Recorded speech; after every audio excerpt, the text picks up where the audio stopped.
noches.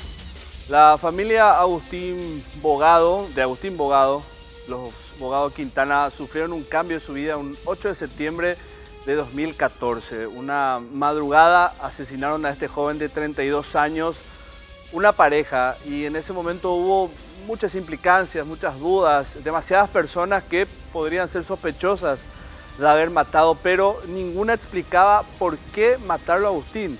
No robaron nada, él no le debía nada a nadie, no tenía cuentas pendientes. El móvil del crimen en aquel entonces, una jornada de sábado, aún era muy confusa. Y de hecho que hasta hoy, después de haberse conocido los detalles del crimen, resulta muy difícil entender para la familia por qué asesinaron a este joven, que tenía muchísimo por delante, tenía toda una vida. Es trillado decir esto, pero realmente este joven tenía todas las expectativas de vivir. Le gustaba mucho viajar, le gustaban los deportes, tenía su pareja, si bien hubo un corte, digamos, en la relación, él era un joven que sostenía esa vida amorosa y compartía bastante con sus amigos.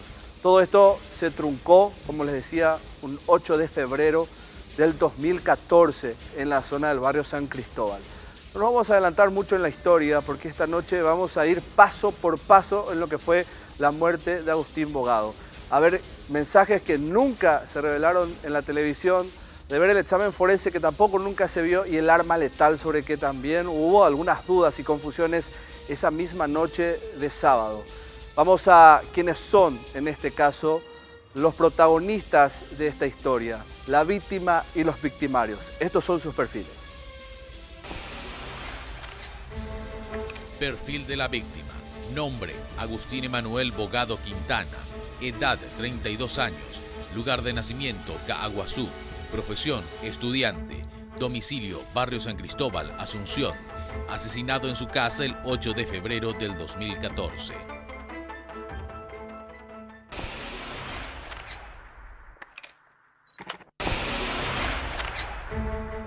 Nombre: Gisela Eliana Milea Otto. Edad: 27 años. Lugar de nacimiento: Asunción. Profesión: estudiante. Domicilio: Atirá. Detenida el 13 de agosto del 2014 en Atirá. Condenada a 40 años de cárcel por el crimen de Agustín Bogado.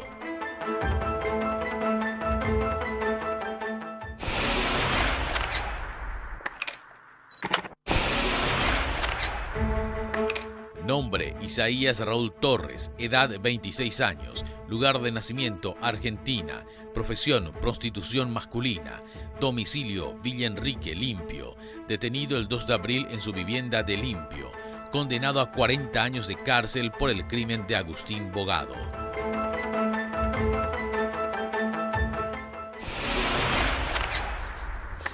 Agustín estaba en su casa cuando lo mataron, en la calle 4 de Julio y Damiens Mota del barrio San Cristóbal.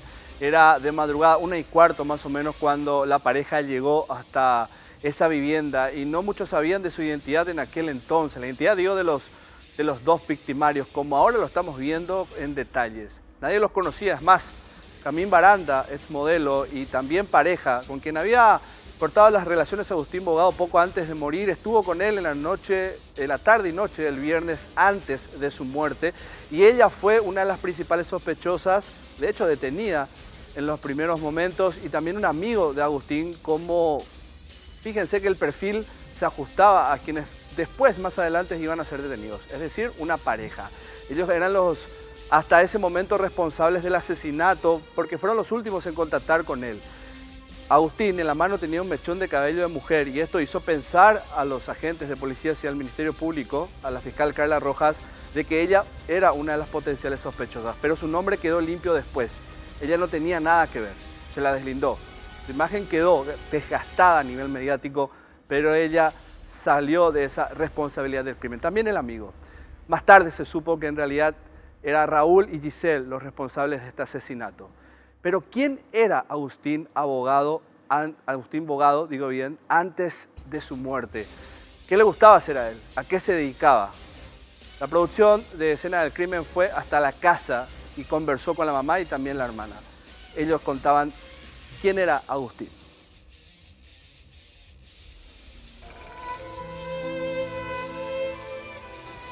que nació el 21 de septiembre del año 1981 en Caaguazú.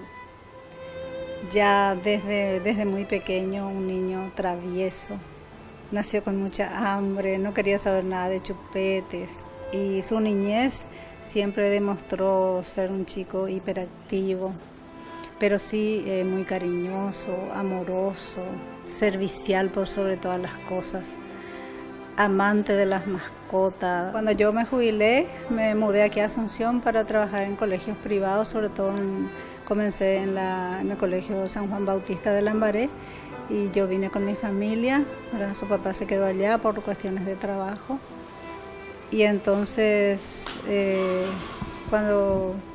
a partir de entonces nos manejamos por acá. Entraban todos en el colegio San Juan Bautista donde yo trabajaba. Es más, él egresó ahí como bachiller técnico. Luego hizo sus estudios en la Universidad Americana, llevando la carrera de Comercio Internacional. Le gustaban mucho los deportes, practicaba tenis, pádel, todo lo que tiene que ver actividades deportivas con la naturaleza. Y amante también de sacar fotos, recrearse con bellos paisajes. Un chico que viajó muchísimo, conoce casi todo Paraguay. Tenía un espíritu aventurero, digamos. Digamos que era una persona feliz, porque él siempre tenía dibujada la sonrisa en su bello rostro. En la familia era el más alegre, era bromista, era cariñoso, servicial. Así era él y con todas las personas.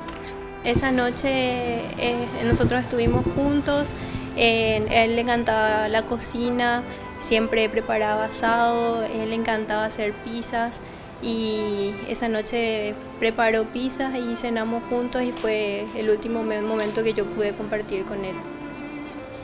¿Qué era tu hermano para vos, además de la consanguinidad?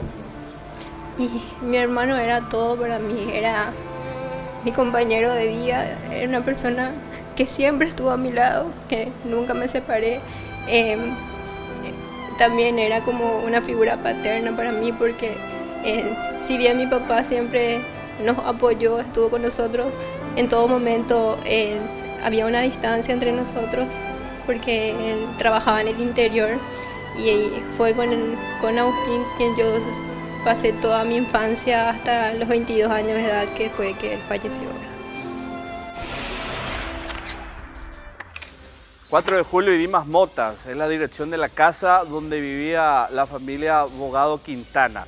Hoy ya no están en esa casa porque evidentemente todo lo que pasó ahí le trae trastornos a la vida cotidiana. Decidieron mudarse. Pero en esa casa, en aquel 8 de febrero del 2014, cerca de las 1:15 de la madrugada, es que él se encontró con sus asesinos. No sabía quiénes eran. Y les vamos a mostrar lo que es el aviso de servicios sexuales que publicó Raúl, nuestro sospechoso número 1 y que al parecer había planificado todo esto. Y le mostramos porque indefectiblemente es el cabo que está unida a esta historia y con todo respeto a la familia. Pero es necesario, fíjense ustedes, él ofrecía servicios sexuales, inclusive ofrecía un combo, y perdonen la expresión, pero es así, de pareja para tener relaciones con otras personas. Pero Agustín entendió que esto era como dama de compañía, o sea, no entendió que realmente el sentido perverso de esta cuestión. Entonces decidió llamar al número de teléfono que está en ese aviso. Le estoy contando, estos son expedientes, documentos oficiales de la investigación que hizo la policía y también el Ministerio Público. Les decía, llamó a ese teléfono de Raúl, entonces se contactaron y ahí se citaron en la casa. Antes de esta cuestión, resulta muy difícil entender cómo es que se encuentran, porque no eran conocidos. Ellos no sabían, no se conocían de antes. Entonces ahí es que necesariamente se encaja esta historia, cuando resulta fortuita y casual haberse encontrado y citado en la casa particular de Agustín. Si creen ustedes que Agustín tenía un perfil perverso de este tipo, no se hubiera citado en la casa. Entonces, cuando una persona decide llamar a otras a su casa es porque tiene una cierta confianza que la cuestión no va a ir más allá de una cita y que todo se mantendría en un nivel normal, por decirlo así. Pero ahí él encontró la muerte, en esa llamada. En esta parte de la historia relatada por la hermana, la madre también de Agustín, ellos nos cuentan qué sabían de lo que pasó esa noche, porque Emma fue la que se encontró con el dantesco escenario, todo bañado en sangre, y el cuerpo de su hermano yacía en el suelo de su casa.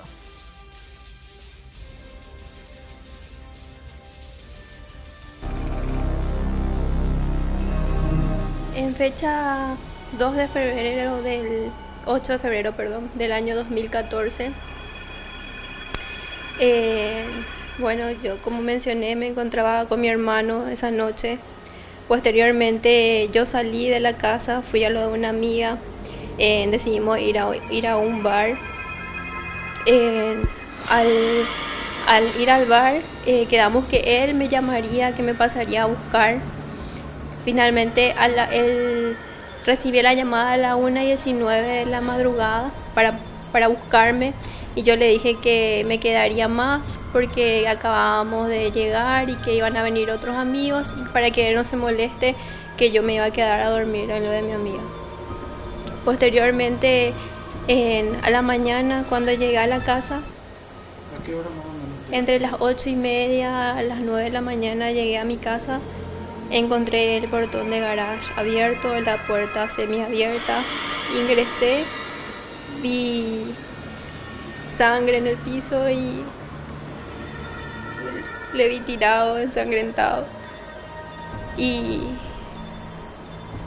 era algo que no me podía explicar, ¿verdad? Desde ese momento entré en un estado de shock que posteriormente incluso salieron versiones en los medios de que yo no podía creer. No quisieron meter cosas en la cabeza que tampoco quería creer, porque más que nadie yo le conocía a mi hermano. Le comentó a Luis. Luis también estuvo un tiempo antes con nosotros, posteriormente se fue a su habitación para descansar. Entonces, antes que él vaya, mi hermano le comentó que él iba a recibir a una pareja de amigos. Eso fue lo que le dijo. Encontré que él era acosado por perfiles falsos. Bloqueaba un perfil, la persona, que nunca supimos quién es, creaba otro perfil y otro perfil y otro perfil, y era de terror realmente porque, por ejemplo, le mandaban fotos de él en una cierta hora diciéndole: vos estás tomando un café con tal persona, vos estás vestido de tal manera, estás haciendo esto ahora. Era como que seguía todo lo que él hacía, estaba obsesionado con él. Fíjense en el detalle importante que puntualiza Emma y que hace también al todo. Agustín fue estudiado por sus asesinos. No estamos hablando de personas que improvisaron dentro de este hecho. Quizás uno piense que la manera en que lo mataron no se ajusta al perfil de un sicario profesional, pero la manera en que siguieron el paso a paso y de seleccionar a la víctima justa es y denota una psicopatía muy importante y destacable en este hecho, que ya la vamos a analizar más adelante. Pero tenemos que hablar de la manera en que se encontraron nuevamente y siempre puntualizar en esto, porque estamos hablando de una trampa mortal en la que cayó Agustín. Él hablaba de juntarse con una pareja, una cita casual, ¿verdad? Compartir con él. Y esto de hecho que ocurrió así. Uno puede imaginarse un montón de cosas y decir: Óscar es inocente, pero no necesariamente. Porque ¿qué hubiese sabido él de lo que le esperaba del otro lado y qué es lo que realmente quería estas dos personas? Finalmente llegan a la casa en 4 de julio y Dimas Motas, y cerca de la madrugada, ya como les decía, 1:15, ellos se sientan y al parecer es ella, Gisela, la que se acerca a él, y al parecer hubo una cercanía, un contacto físico, porque, o si no, nos explica los mechones de pelo en la mano de Agustín, una reacción defensiva a lo que ya le había pasado, que es el golpe brutal que recibe en la cabeza. Esa misma noche la policía había encontrado algunas evidencias interesantes de lo que pudo haber sido el elemento que se había utilizado para matarlo. Hablaban de un recipiente para quemar incienso, porque eso faltaba en la casa, no estaba en la escena donde había ocurrido. Más adelante se vio que otro objeto se había utilizado y lo llevó el asesino para concertar esto que finalmente iba a ser una obra macabra, asesinar por placer, y que retumbó como eco durante todos los días desde que se supo la condena. Vamos a ver las heridas que hablan, porque esto es siempre determinante y lo llamamos así, porque las heridas denotan mucho la manera traumática en que se mató, la hazaña que se tuvo y una hasta planificación de ese asesinato. El informe forense menciona que la causa de muerte fue un traumatismo de cráneo encefálico. Según los estudios, la víctima presentaba 3 heridas cortantes en la región frontal parietal izquierda. Una de ellas mide 2.5 centímetros, otra 4 centímetros y la última 3 centímetros. Y otra herida cortante en la región parietal izquierda de 1.5 centímetros. Además, el forense constató varias equimosis y hematomas en distintas partes del cuerpo, como en la nariz, en el brazo izquierdo, en la mano izquierda, en la muñeca izquierda, en el dedo índice, en la rodilla izquierda y otros más en el brazo derecho. La conclusión general menciona que en base a la inspección ocular se determina que la víctima fatal fue sostenida mientras se le aplicaba golpes con elemento contuso cortante que le produjeron el traumatismo cráneoencefálico. Finalmente, la policía pudo determinar las sospechas que tenía al allanar la vivienda de Isaías Torres, incautando del lugar una manopla de metal que coincide con las características de las heridas de Agustín Bogado.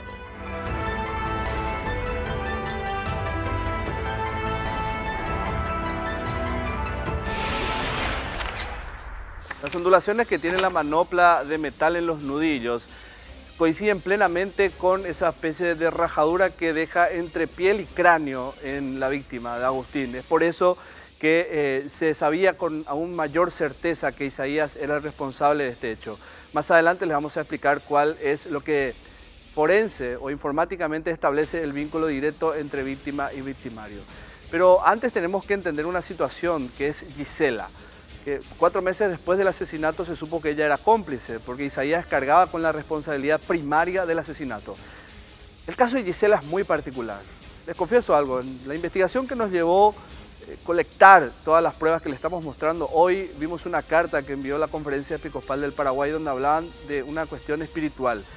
Ellos aducían de que Gisela estaba poseída por Satanás, tenía una posesión demoníaca.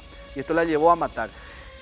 Gisela nunca fue sometida a una pericia psiquiátrica a profundidad, siempre se negó y también lo hizo Isaías, pero hubo una entrevista dentro del juicio oral y las audiencias preliminares de 1 hora con una psicóloga donde ésta estableció que ella tenía un perfil de una persona normal.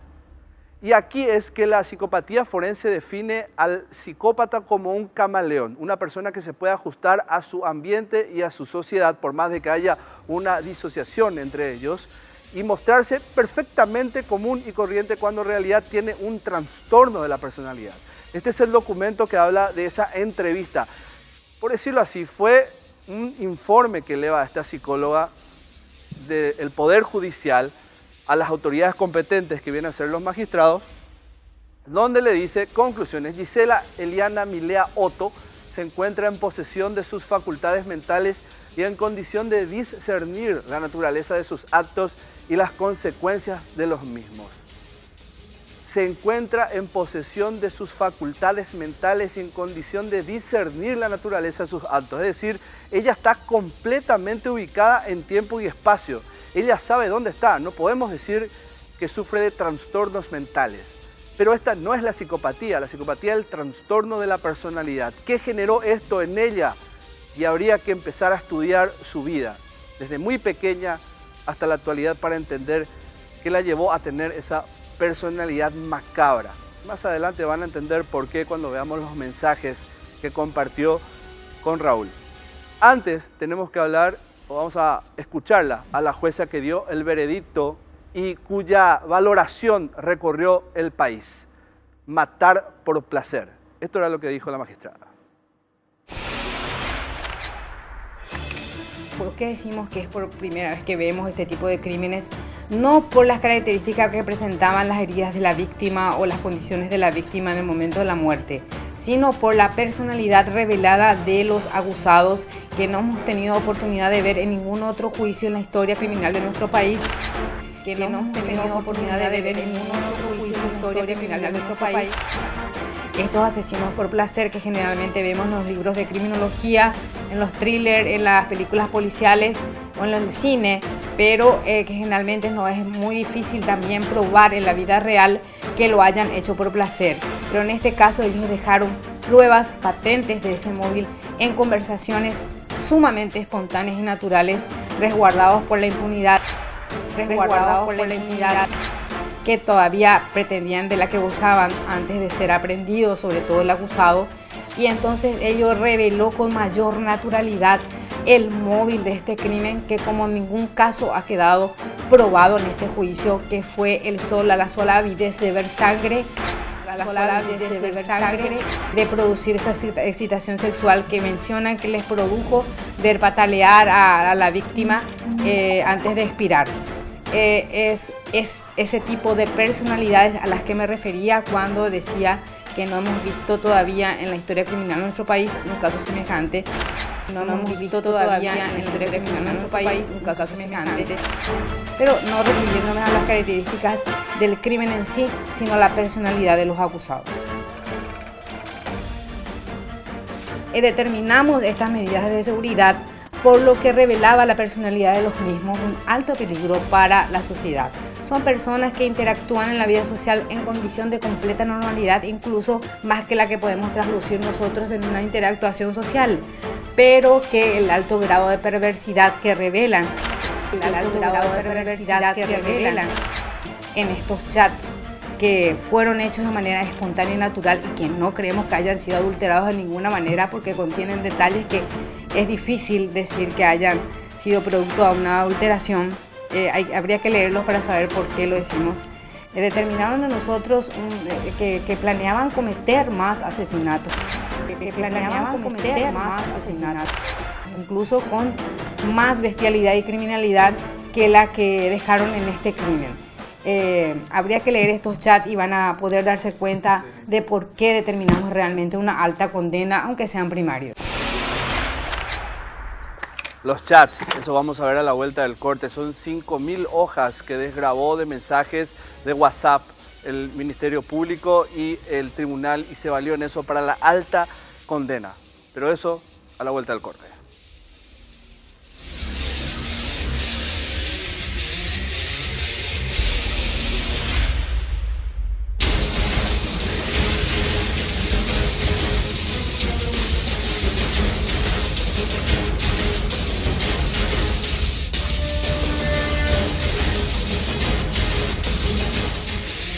Emma Quintana, la madre de Agustín, fue hasta la cárcel para hablar con Raúl y ella asegura haberle quitado la confesión que ponía a Gisela como cómplice de este asesinato.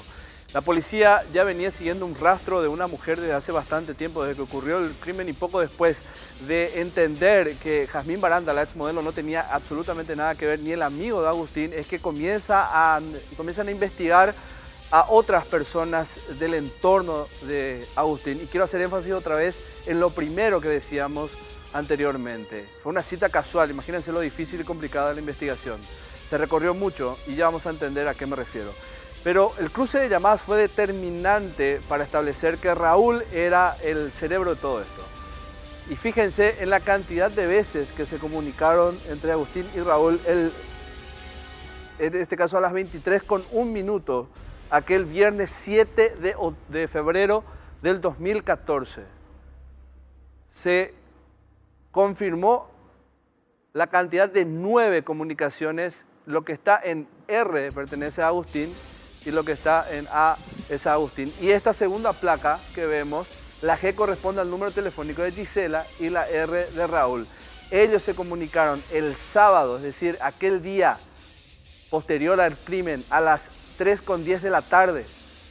También una cantidad de veces que llamó mucho la atención de la policía y se estableció entonces la conexión que habían entre estas personas y el asesino. ¿Por qué se comunicaron tantas veces? Por eso es que siempre insistimos que el cruce de llamada es un elemento de sospecha y de conexión ata cabos. Determinante a la hora de una prueba, uno puede tener sus matices, pero en este caso sirvió a la policía para encender la antorcha de la investigación, la linterna, poner luz sobre algo que era bastante oscuro y mucha confusión. ¿Qué decían aquellos mensajes después de las comunicaciones por teléfono que hubo entre Gisela y Raúl, los principales sospechosos en ese momento? Vieron infinidades de comunicaciones de texto, vía WhatsApp principalmente. La Fiscalía habla de 5.000 fojas de desgrabación y escena del crimen. La producción accedió a la desgrabación auténtica de esos mensajes. Nosotros no tocamos absolutamente ninguno de estos mensajes. Para la apariencia mejor no. Estas son pruebas reales, sacadas auténticamente del folio de la investigación. Y esta es la recreación que hicimos para que usted pueda entender la perversidad que había entre los asesinos. Las conversaciones vía WhatsApp posterior al crimen de Augusto Bogado confirmaron la autoría de Raúl y Gisela y revelaron que el fin de su asesinato fue el placer de los homicidas. ¿El golpe ese lo mató o al final vos lo mataste? Ambos lo matamos. Vos le hiciste la llave y yo lo golpeé muy fuerte. Murió como debía. Se pegó. Sin duda hay que repetirlo, fue una sensación única y placentera. Fue una sensación única y placentera. Los asesinos en sus conversaciones lamentaban no haberle sacado rédito económico al crimen. Se burlaban de las condiciones de su víctima y de las plegarias de Agustín para sobrevivir esa noche, disfrutando de la muerte agónica que le provocaron. Lástima que Manu tenía menos plata que vos y yo juntos. Esa onda. Pero bueno, hay que hacer lo otro y ya. Es raro hacerlo por algo más que por el placer de matar. Por el placer de matar. De hecho, si tenía más dinero, íbamos a uno mejor y tomábamos cerveza. Pero me cagó que era un sohue con novia famosa. Manu decía, te doy todo lo que tengo, te doy todo lo que tengo. Sí, quiero matar un tenía. Esa onda, por Manu, soltame por favor. Y le dije, nah, y se hizo el muertito. Ese Manuel me da bronca, lo mataría de vuelta. Ese Manuel me da bronca, lo mataría de vuelta. Dios nos premiará por matar a un idiota. Un cerdo idiota. En los mensajes, Gisela destaca que encontró en Raúl un compañero que había buscado siempre, un compañero con quien asesinar. Él le confiesa su condición de homicida y ambos insisten en volver a matar juntos. Yo desde los 12 quise encontrar a alguien como vos, en el sentido de un compañero que mate conmigo, y te conocí. No sos una mina con la que tengo onda y ya, somos más que eso. Soy una mina con la que matás también. Yo llevo 4 y Jesús me adora. Asesino serial ya sos. Jesús es mi pastor y nada me faltará. Pero no soy violador, soy un asesino. Soy un asesino. Como nadie nos pilló con lo de Manu, podemos joderle a otro pelotudín más dentro de poco. Basta con planear todo. Sí, planeamos bien y ya. Necesito plata. Me gustaría que matemos a alguien pudiente en este mes. Si de por ahí sabes, yo quiero. El tema es que mi idea era matar gente por placer. Y si tiene algo, mejor. En tu caso lo que querés es plata y vas directo a eso. Ambas cosas me gustan. Sería lindo tirarle ácido a alguna víctima. ¿Y para qué? Para que sufra. Para que sufra. Si esto no paraba y si no encontraban a las verdaderas personas responsables del asesinato de Agustín, quizás la historia hoy lo hubiésemos contado de otra manera y hablaríamos de asesinos seriales. Esto sin prejuiciar, estamos basándonos directamente en lo que acabaron de ver y escuchar, que es una recreación de los documentos auténticos del Ministerio Público sobre los mensajes que tuvieron durante aquella jornada de sábado y también los sucesivos días después del asesinato entre Gisela y Raúl. La mano del investigador fue muy importante en este hecho y por eso hoy nos acompaña Víctor Cáceres. Este es su perfil, el oficial, uno de los tantos que investigó el asesinato de Agustín Bogado. El agente Víctor Cáceres es oficial inspector de la Policía Nacional.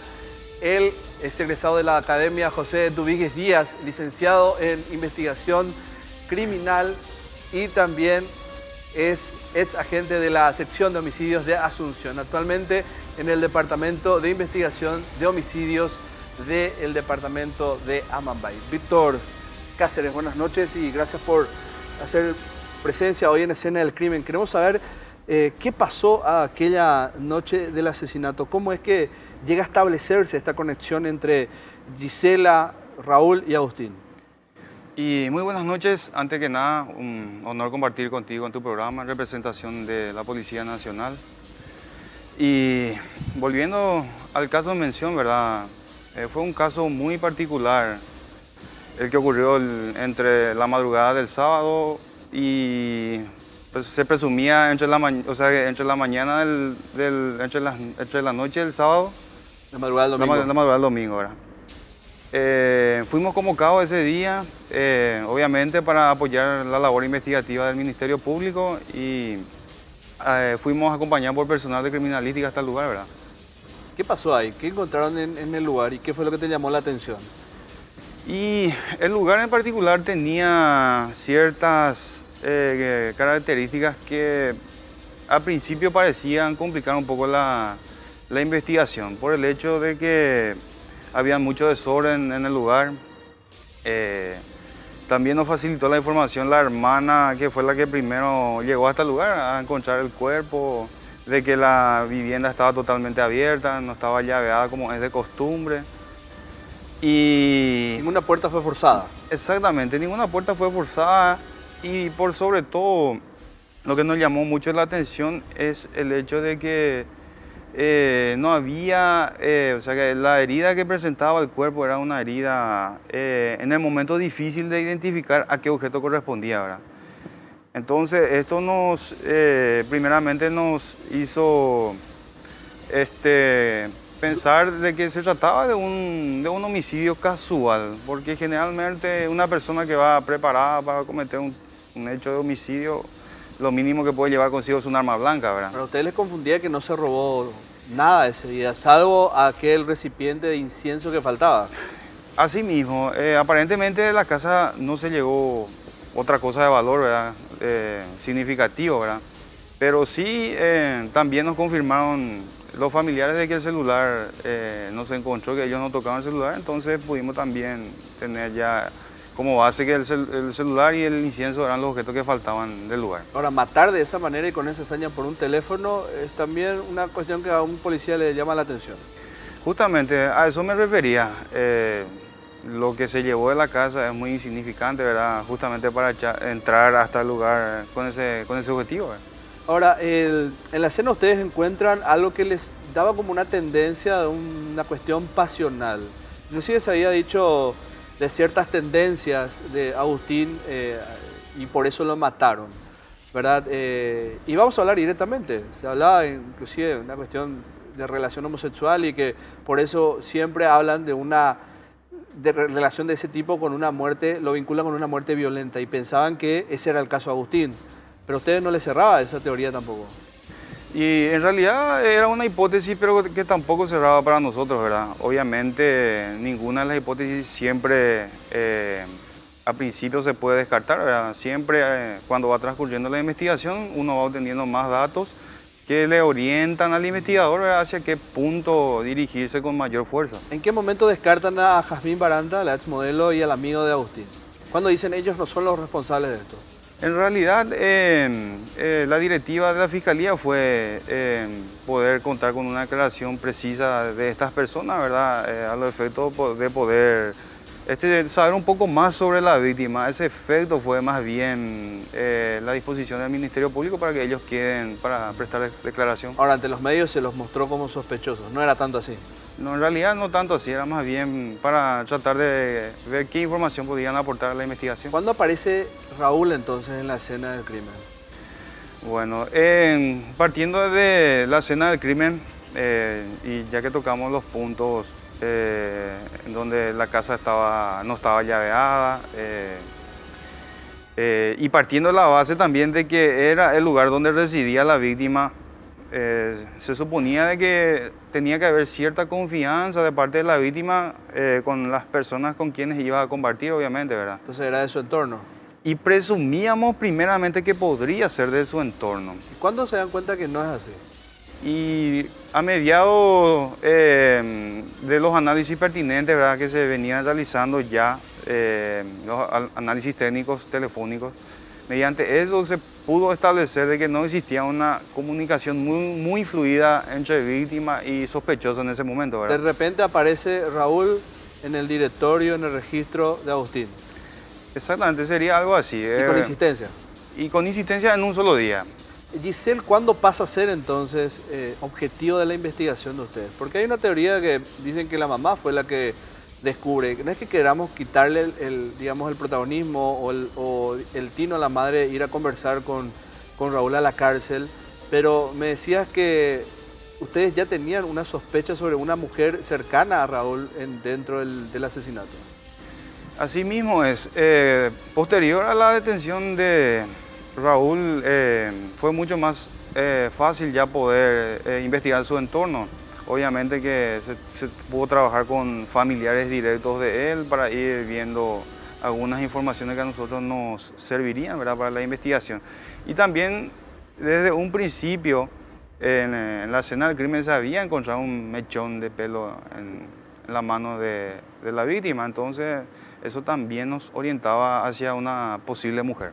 Ya, claro. Ahora, ¿dónde aparece Gisela en la vida de Raúl? Entonces, para que ustedes digan, esta es la mujer y no otra. Y desde el momento que se continuó con los trabajos técnicos, se pudo deducir de que existía un triángulo de comunicación entre nuestro sospechoso y la víctima.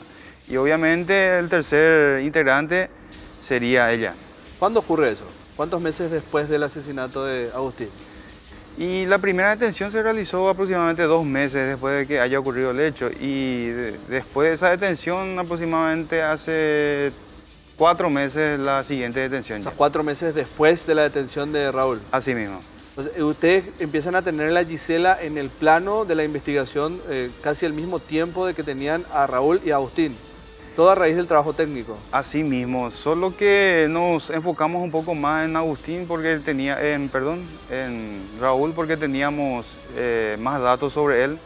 En ese momento Gisela todavía no teníamos información suficiente sobre ella. Les costó mucho conseguirla a ella. Y sí, la verdad que sí, porque esta familia, pues ella vivía con sus padres. Esta familia vivía en una zona de Villa Elisa. De Villa Elisa. O sea, es lo que registraba sus datos consignados en la Policía Nacional. Así mismo. Según los datos que constaban en la base de datos de la policía, ellos residían en la zona de Villa Elisa. Entonces se tuvo que hacer un trabajo inmenso en la zona, previendo siempre de que nada se filtre, ¿verdad? Y pudimos obtener la información de que ellos se habían mudado a la ciudad de Atirá. Y después van y la detienen ahí. Así mismo. Gracias, Víctor. Víctor Cáceres, uno de los agentes que trabajó intensamente en aquella oportunidad del 2014 para dar con la pareja de asesinos de Agustín Bogado. A la vuelta del corte está la condena, una de las más ejemplares. Solo 3 se dieron con una carga de años de seguridad altas como la que se dio con Agustín Bogado. Esto a la vuelta del corte.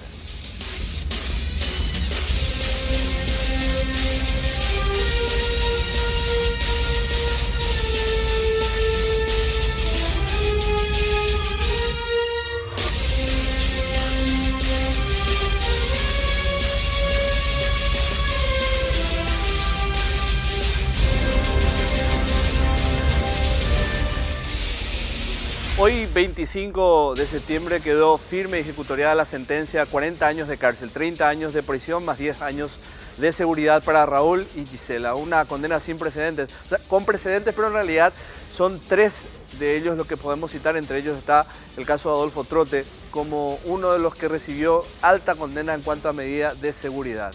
Y esto tiene también una valoración para la familia. Claro que no les va a devolver nunca a ese ser querido, a ese joven que se fue a la sola edad de 32 años. Pero ellos entendieron y valoraron el esfuerzo que hizo el Ministerio Público y la policía en dar con los responsables. La parte que falta también de este rompecabezas de investigación con la familia.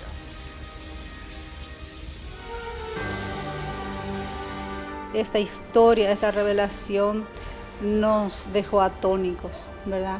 Porque son relatos crueles, relatos que calan hondo, que dejan una huella imborrable, asombro increíble, ¿verdad?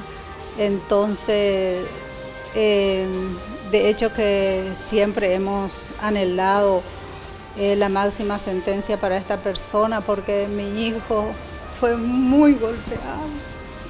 Y lo más triste para nosotros como familia es que él murió solo, indefenso, sin ninguna asistencia.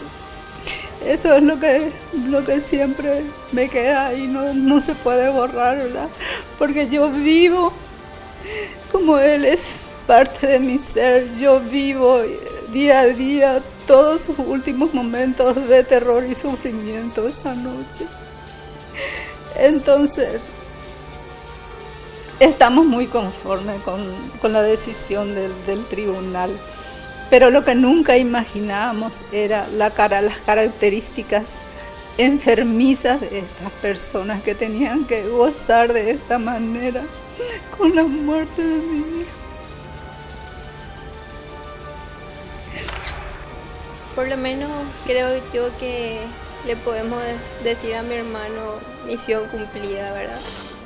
Se hizo justicia con lo máximo que se podía, porque como comenté anteriormente, si fuera por mí, estas personas no deberían salir nunca de la cárcel, ¿verdad? Yo creo que es más, de ahora en más hay que pensar de cómo de cambiar las leyes, incluso por este tipo de personas que son un peligro para la sociedad. Salvamos a muchas más personas de pasar por lo mismo. Y estoy muy agradecida por darnos un poquito de paz, por todo lo que hicieron, por el trabajo de la Fiscalía, de la Policía, de nuestra abogada Carla Rivarola y por la decisión del tribunal.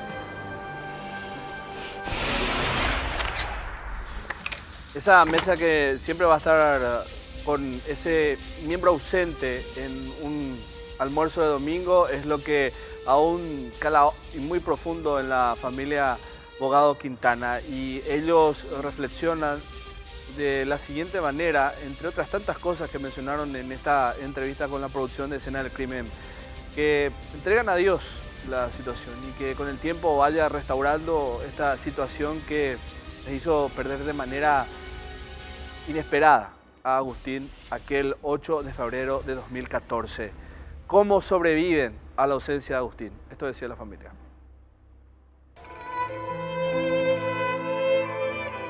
La ausencia de Agustín dejó una huella muy profunda en toda mi familia. Prácticamente somos una familia rota.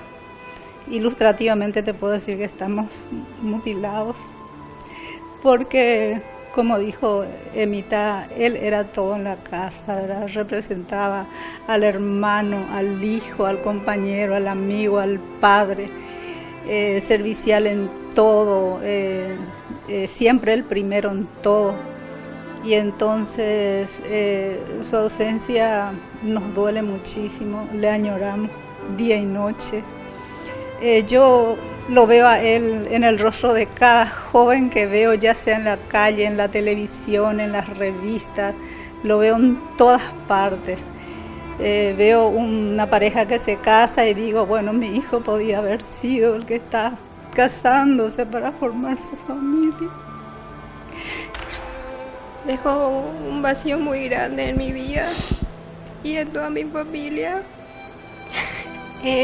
A mí me costó muchísimo superar esto, me costó muchísimo terminar la facultad. Yo no podía asimilar, pero en su honor me puse las fuerzas, tomé fuerza de donde no había para poder sostener a mi mamá también.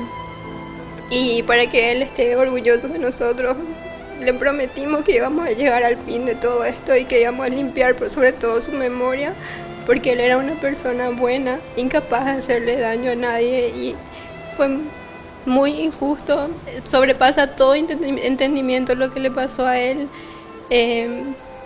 pero esto no fue obra de Dios. Agustín lo mataron por matar.